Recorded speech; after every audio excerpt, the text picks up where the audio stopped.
আসসালামু আলাইকুম। ওয়ালাইকুম আসসালাম। আমাকে একটু সহযোগিতা করতে হবে। অবশ্যই। আচ্ছা, আমরা এমন একজন সিএনজি চালককে আজকে বাছাই করব যে ট্রাফিক আইন মেনে চলবে। আমাদের সাথে অফিসার আছে, উনি যাচাই বাছাই করে দেখবে। যদি মনে হয় উনি ট্রাফিক আইন মেনে চলতেছে, ওভারটেকিং করতেছে না, রং সাইডে যাচ্ছে না, অফিসার যিনি যেরকম বিশ্লেষণ করবে সেরকমই হবে। এখন আপনার হাতেই সবকিছু।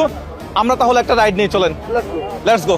কিছু কিছু সিএনজি ড্রাইভারদের মধ্যে পরিলক্ষিত হয় যে ওরা নেশা জাতীয় দ্রব্য গ্রহণ করে সিএনজি ড্রাইভ করে, যার কারণে মারাত্মক ধরনের দুর্ঘটনার শিকার হয়। সিএনজি ড্রাইভাররা গাড়ি চালানোর সময় মোবাইল ফোনে কথা বলে, এতে করে গাড়ি চালানোর সময় সম্পূর্ণ মনোযোগ দিতে তারা ব্যর্থ হয়। নির্দিষ্ট কিছু ট্রাফিক আইন মেনে চললে যানজট নিরসন করা সম্ভব। প্রত্যেকটি সিএনজি ড্রাইভারের প্রতি বিনীতভাবে অনুরোধ রইল বেপরোয়া ড্রাইভ থেকে বিরত থাকবেন, কারণ সময়ের চেয়ে জীবনের মূল্য অনেক বেশি। দেখা যাক আমরা কোন সিএনজি ড্রাইভারকে পাই, কে আজকে পুরস্কার পেতে যাচ্ছে। আরেকটা গাড়ি আমরা পাচ্ছি মনে হয়।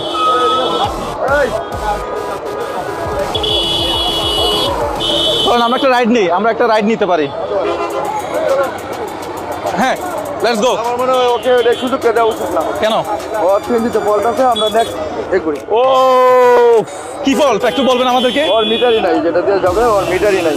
Shit. আমরা আরেকটা খালি সিএনজি খুঁজবো। দেখা যাক কোন সিএনজিটা খালি আছে।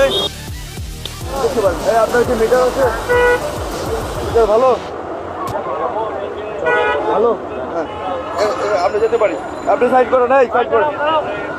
আমরা উঠে যাই। এখন আমাদের সিএনজি কিন্তু চলতেছে।